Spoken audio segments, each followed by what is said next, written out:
ನಮಸ್ತೆ. ನಾನು ಈ ದಿನ ಮೀನರಾಶಿ ಬಗ್ಗೆ ಹೇಳ್ತೀನಿ. ದಿ ದು ಶಂ ಜ ಥ ದೆ ದೋ ಚ ಚಿ.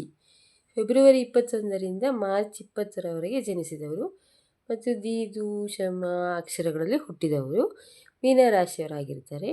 ಇದರ ಗ್ರಹ ಗುರು, ಮೂಲ ಜಲ, ಲಕ್ಷಣ ಸ್ತ್ರೀ, ದಿಕ್ಕು ಶುಭವಾದದ್ದು ಉತ್ತರ ಪಶ್ಚಿಮ, ಬಣ್ಣ ಹಳದಿ ಮತ್ತು ಬಿಳಿ. ಈ ಕಲರ್ಗಳು ಯೂಸ್ ಮಾಡಿ ಯಾವ್ದಾದ್ರು ಶುಭ ಕಾರ್ಯ ಮಾಡಬೇಕಾದ್ರೆ ಹರಳು, ಪುಷ್ಪರಾಗ, ಮುತ್ತು, ಹವಳ ಕೈಗೆ ಹಾಕಿದ್ರೆ ಒಳ್ಳೆಯದು.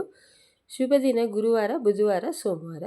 ಅದೃಷ್ಟ ಸಂಖ್ಯೆ 3, 2, 5, 9. ಈ ದಿನಗಳಲ್ಲಿ ಒಳ್ಳೆಯ ಕೆಲಸ ಮಾಡಬಹುದು. ಇವರಿಗೆ ದೇವತಾ ಕಾರ್ಯಗಳ ಧರ್ಮ ಕಾರ್ಯಗಳಲ್ಲಿ ನಂಬಿಕೆ ಇಟ್ಟು ಶ್ರದ್ಧೆಯಿಂದ ಇವರು ಕೆಲಸ ಮಾಡ್ತಾರೆ. ಪೂಜೆ, ಮಂತ್ರ, ತಂತ್ರ ಇದರಲ್ಲೆಲ್ಲ ಇಂಟ್ರೆಸ್ಟ್ ಇರುತ್ತೆ. ದೇವರ ಮೇಲೆ ನಂಬಿಕೆಯೂ ಇರುತ್ತೆ. ಸ್ನೇಹಿತರನ್ನು ತುಂಬ ಹೆಚ್ಚಾಗಿ ಪ್ರೀತಿಸ್ತಾರೆ. ಅದರಿಂದಲೇ ಮೋಸನೂ ಹೋಗ್ತಾರೆ. ರಿಲೇಟಿವ್ಸ್, ಬಂಧುಗಳಿಂದ ಮೋಸ, ಕಿರಿಕಿರಿ ಆಗುತ್ತದೆ. ಸ್ವಲ್ಪ ಎಚ್ಚರಿಕೆಯಿಂದಿರಿ. ನೀವು ಪ್ರಾಣಿ ಪಕ್ಷಿಗಳನ್ನು ತುಂಬ ಇಷ್ಟಪಡ್ತೀರಾ. ಬುಧ ಶುಕ್ರನ ಪ್ರಭಾವದಿಂದ ನಿಮಗೆ ತುಂಬ ಒಳ್ಳೆಯದಾಗುತ್ತದೆ. ಅಂದರೆ ಬುಧ ಅಂದರೆ ಕೃಷ್ಣ ಅಥವಾ ಶುಕ್ರ ದೇವಿ ಆರಾಧನೆ ಮಾಡಿದರೆ ತುಂಬ ಒಳ್ಳೆಯದಾಗುತ್ತದೆ.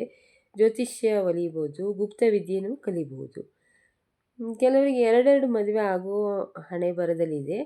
ಆದ್ದರಿಂದ ಸ್ವಲ್ಪ ಎಚ್ಚರಿಕೆ ವಹಿಸಿ. ಗುಪ್ತ ಪ್ರೇಮ ಪ್ರಸಂಗಗಳಿಂದ ಸ್ವಲ್ಪ ಅವಮಾನ ಆಗೋದು, ಮೋಸ ಹೋಗೋದು ಎಲ್ಲ ಇದೆ.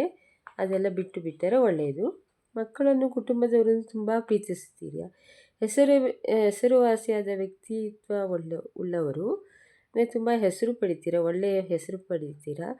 ಆದರೆ ಜೀವನದಲ್ಲಿ ಸ್ವಲ್ಪ ಕಷ್ಟಗಳು ಇದೆ. ಮದುವೆ ಜೀವನದಲ್ಲಿ ಸ್ವಲ್ಪ ತೊಂದರೆಯೂ ಇದೆ. ಅಗಲಿಕೆ ಬರಬಹುದು. ಸ್ವಬುದ್ಧಿಯಿಂದ ಸುಧಾರಣೆ ಮಾಡಿಕೊಳ್ಳಿ. ದೇವಿ ಆರಾಧನೆ, ಬನಶಂಕರಿ, ಸುಬ್ರಹ್ಮಣ್ಯ, ದತ್ತಾತ್ರೇಯ, ಶಿವನ ಆರಾಧನೆ ಮಾಡಿದ್ರೆ ತುಂಬ ಒಳ್ಳೆಯದು. ಕೆಲಸ ಅಂದರೆ ಸ್ವಲ್ಪ ನೀವು CA ಮಾಡಬಹುದು, ಮೆಡಿಕಲ್ಲು ಓದಬಹುದು, ಅಥವಾ ಮಾರ್ಗದರ್ಶಕರಾಗ್ಬೋದು. ತೋಟಗಾರಿಕೆ, ಯೋಗ ವಿದ್ಯೆ ಅಂದರೆ ಗುರುಗಳಾಗಿ ವಿದ್ಯೆ ಕಲಿಸಬಹುದು. ಸಂಗೀತ, ಕಲೆ ಇದರಲ್ಲೆಲ್ಲ ಇಂಟ್ರೆಸ್ಟ್ ಇರುತ್ತದೆ.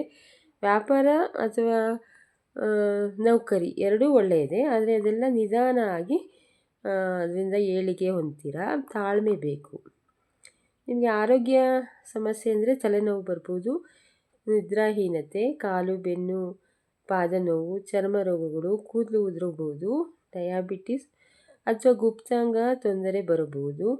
ಊಟದಲ್ಲಿ ರುಚಿನೇ ಇರೋಲ್ಲ ಅಂತ ಅನಿಸ್ಬೋದು ನಿಮಗೆ. ಸ್ವಲ್ಪ ಹಣನ ಖರ್ಚು ಮಾಡೋದು ಕಮ್ಮಿ ಮಾಡಿ. ಇದರಿಂದ ಬೇರೆಯವರಿಗೆ ಸಾಲ ಕೊಟ್ಟು ಮೋಸ ಹೋಗೋದಿದೆ. ನೀವು ಸಾಲ ಕೊಟ್ಟರೆ ಅದು ವಾಪಸ್ ಬರೋದು ಕಷ್ಟ. ಹಾಗಾಗಿ ಸಾಲ ಕೊಡಬೇಡಿ. ಸ್ವಲ್ಪ ಮಂತ್ರಗಳು ಅಂದರೆ ಓಂ ನಮಃ ಶಿವಾಯ, ಓಂ ನಮೋ ನಾರಾಯಣಯ್ಯ, ಓಂ ಶ್ರೀಂ ನಮಃ. ಇದು ದಿನವೂ ಜಪಿಸುತ್ತಿದ್ದರೆ ತುಂಬ ಒಳ್ಳೆಯದಾಗುತ್ತದೆ.